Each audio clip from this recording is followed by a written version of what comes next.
this is my review of Sonic X.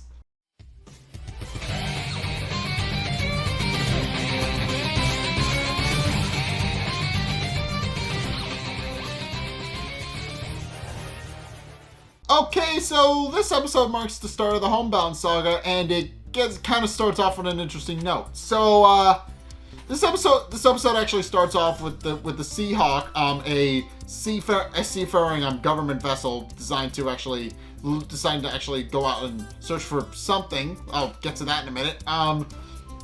They go into a tense fog, and Topaz is one of the people on the crew for that. And as she's radioing in their situation, they didn't notice that the communication is a little bit choppy, and wonders if something is messing with their communication system.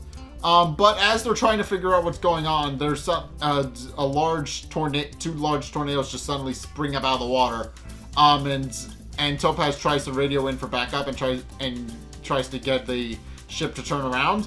But the ship is sucked in under the water and disappears, and nobody knows what happens to it.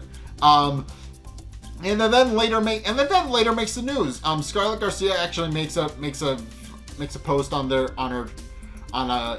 local news that the Seahawk had actually mysteriously disappeared, which Sonic and the Thorndike family actually watch on the TV and are a little bit curious about.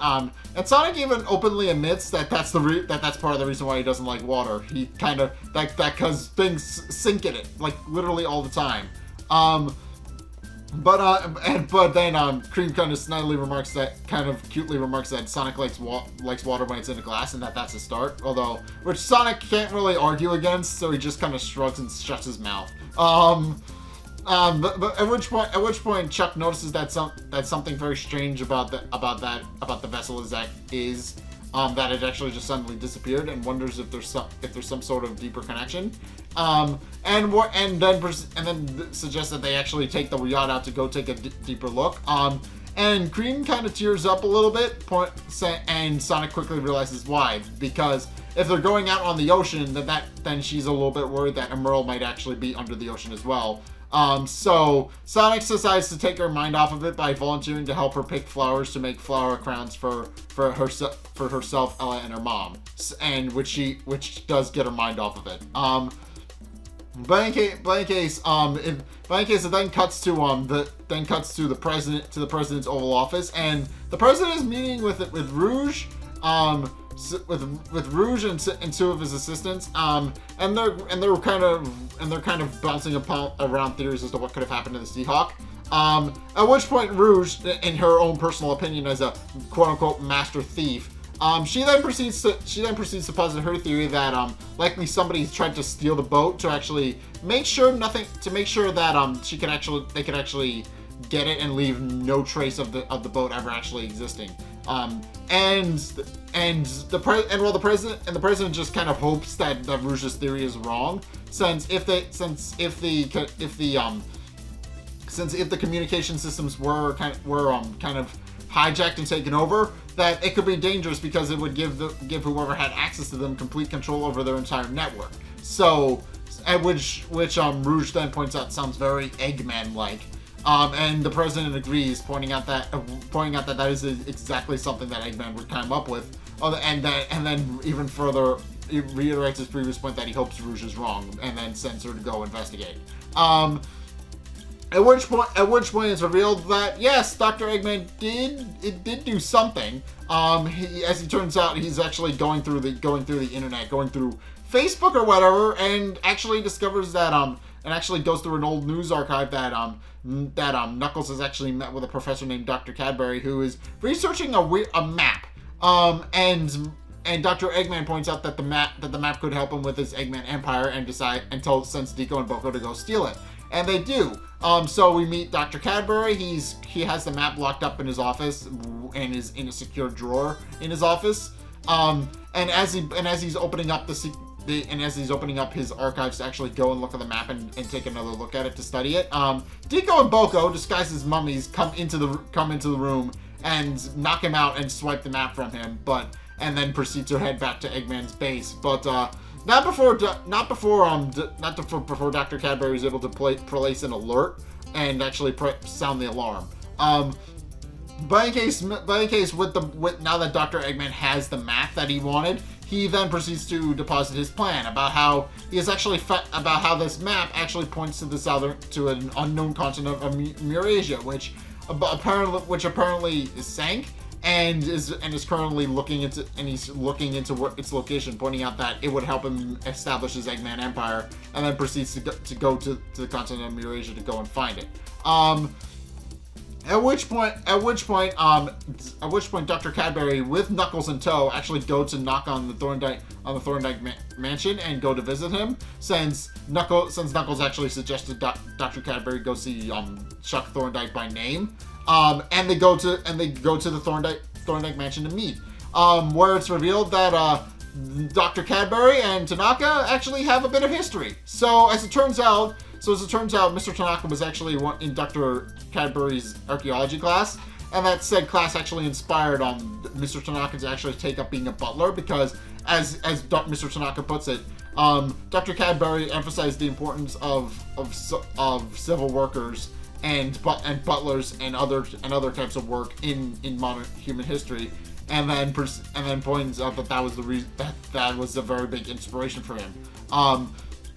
But in case, Chuck invites Dr. Cadburry in, who somewhat re-elaborates what Dr. Eggman said. So Dr. Eggman kind of explained a little bit what Murasia is, but not fully. He didn't fully explain what it was, but Dr. Cadburry actually fills us in on more detail. That apparently a long time ago there was a continent of Murasia back when everything was still Pangea, and Murasia actually, and they were basically the height of technology. They were probably the most advanced civilization of their time, but then there was a volcano eruption that sank most of Murasia, save for one tiny little island that's currently floating over where Murasia used to be.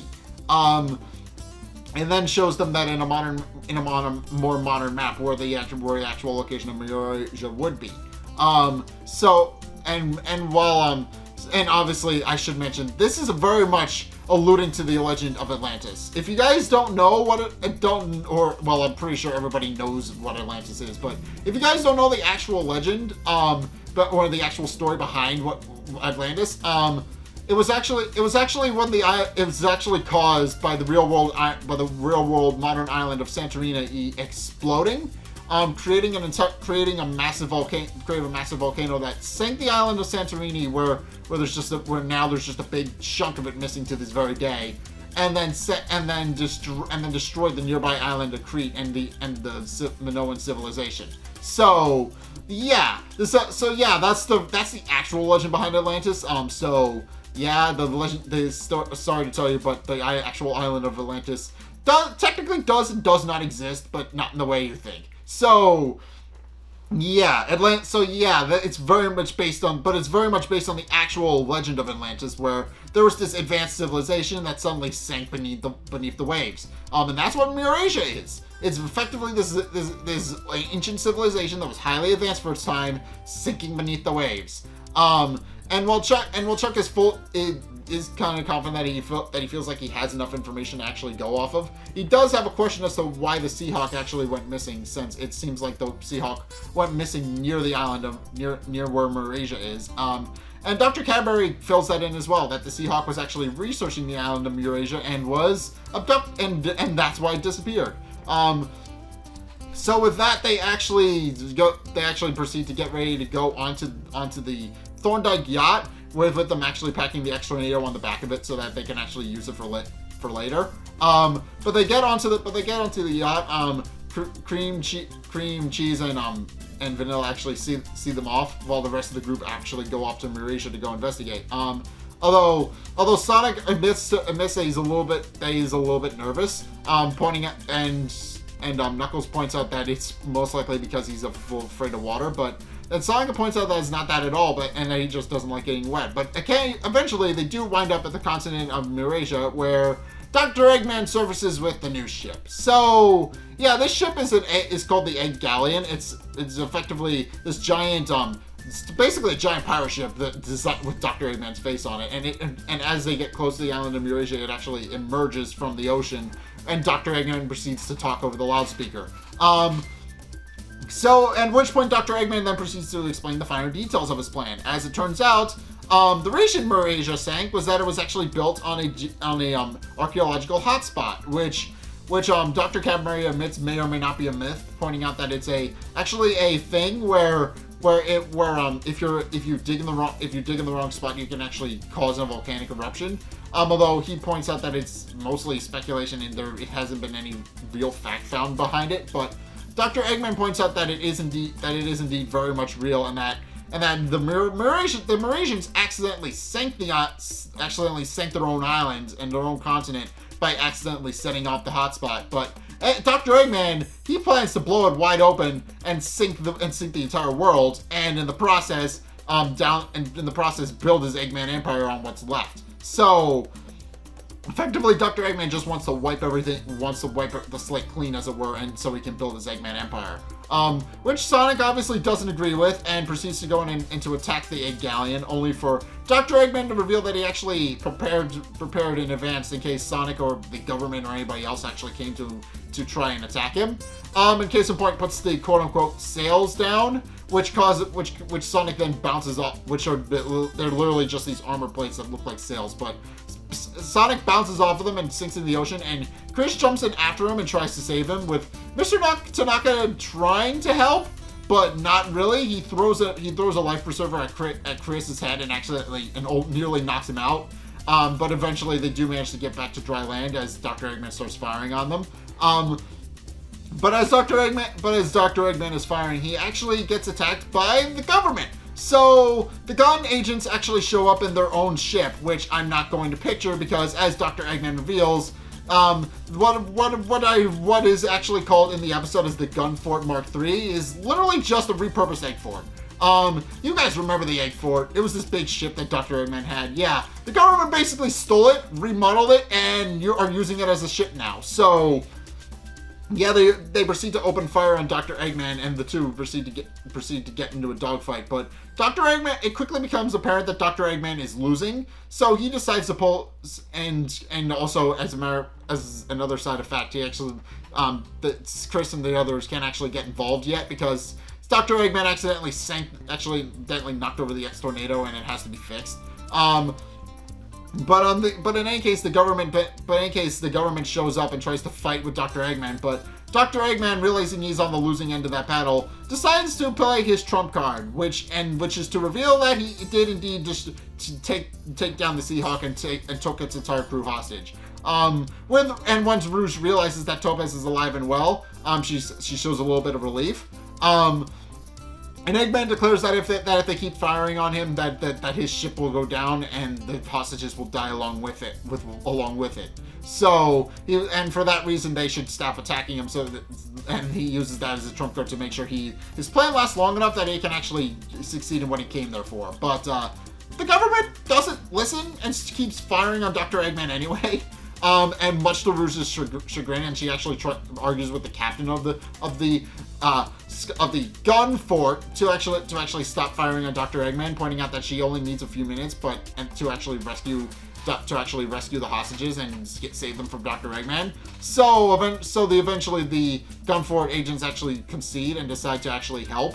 And to help Rouge, but they only give her 10 minutes, and after which they're going to start firing again. So while Sonic, Knuckles, and the X Tornado actually provide cover for her, she actually swoops in and tries to actually save the hostages and proceeds to get working on that. But in any case, between the three of them all fighting, the Egg Galleon actually takes quite a bit of damage. And Dr. Eggman realizes that he actually needs to pull out his one last trump card to actually save his own skin and actually make sure that he can actually succeed in what he's trying to do. And Deco and Boko point out that he needs to actually conserve the energy from the ship, pointing out that he actually came there to sink the entire world, and that he still has to blow up the hotspot in Murasia. So But Dr. Eggman doesn't care, and is more concerned with actually going through with his revenge. So he decides to fire up his main weapon anyway. Which Deco and Boko then lament is very much like Dr. Eggman. He always knows how to disappoint people in the most flashier ways. But in any case, he starts firing up the main weapon, and Sonic and Knuckles try to attack it and destroy it, but are repelled by it, and and Knuckles points out that it may not be much use to actually attack it, but Sonic deposits another idea that they use their own, combine both of their attacks, their respective signature attacks, to actually bring it down. So they do that. They actually join hands. Knuckles uses his spin attack he used in the last episode, while Sonic uses his typical spin dash, and they combine the two together to just take down Dr. Eggman's main weapon, and Dr. Eggman realizes that he's now out of options, but thinks that he still has a winning shot because he can use the hostages, only to discover that Rouge has actually saved the hostages, and now and the group now has him at gunpoint. But Dr. Eggman decides that he can still escape long enough to actually continue his evil plan. And the way he does this is by pretending to have a Chaos Emerald and pretends to have dropped it, which Rouge falls for and enables Dr. Eggman to escape on his little egg carrier thing with Deco and Boko in tow, and then proceeds to head to the island where Murasia sank. And Rouge later apologizes to Topaz, pointing out that it was entirely her fault that Eggman got away. So at which point Dr. Cadburry decides to end off the episode by pointing out that he really hopes Dr. Eggman is wrong about the geological hotspot, and points out that if Dr. Eggman is indeed correct, that it could be very catastrophic. And points out that he's actually starting to believe Dr. Eggman's theory himself. Meanwhile, Sonic and Knuckles point out that they need to continue to go after Eggman, because obviously Eggman isn't going to give up on his plan that easily, and they need to stop him before he blows up Murasia and sends the entire world into panic and chaos. So yeah, this episode does kind of set up a little bit of things about how Dr. Eggman is planning to blow up an island, a bunch of volcanoes, to actually sink the world and build his Eggman empire. And in order to do that, he's going to just try and blow up a geological center that is just going to send volcanoes everywhere. That's literally his plan. Just blow up everything with volcanoes. Doesn't really matter. I mean, it does kind of explain a little bit about how the Earth's crust is kind of weaker there, but it is a little bit funny that that's Dr. Eggman's plan. He wants to just use volcanoes. He's out of options. Use a volcano. That's all he's planning to do. But in any case, that's my review of Sonic X. What did you guys think? Let's get a discussion going in the comment section down below, or over on my Discord server, link in the description. Anyway, thank you guys so much for watching. If you enjoyed, be sure to like, comment, and subscribe. Also, be sure to follow me on Twitter in the description below if you want to keep up to date with what's going on with the channel. That's the best way to do that. Be sure to help support me over on Patreon. It's only a couple bucks a month. It helps me out, and you guys get access to a bunch of cool perks that I'm always saying thanks. So be sure to check those out in the description below as well. Also, if you want to help further support me, be sure to check out my Twitch down in the description below. I stream regularly every Sunday, 2:30 Eastern Standard Time. So if you guys want to go see that, by all means, go check that out down in the description below. And finally, if you want to see more content from me, then be sure to check out the videos linked in the end screen. The top video is the most recent video. It may or may not be this one. Whereas the bottom video is a video recommended to you based on what you've already seen from me. So if you want to try something new or see more of what you like, then be sure to check both of those videos out. But regardless of whether or not you do any of all those things, thank you guys so much for watching. And until next time, I will see you guys in the next video. Peace!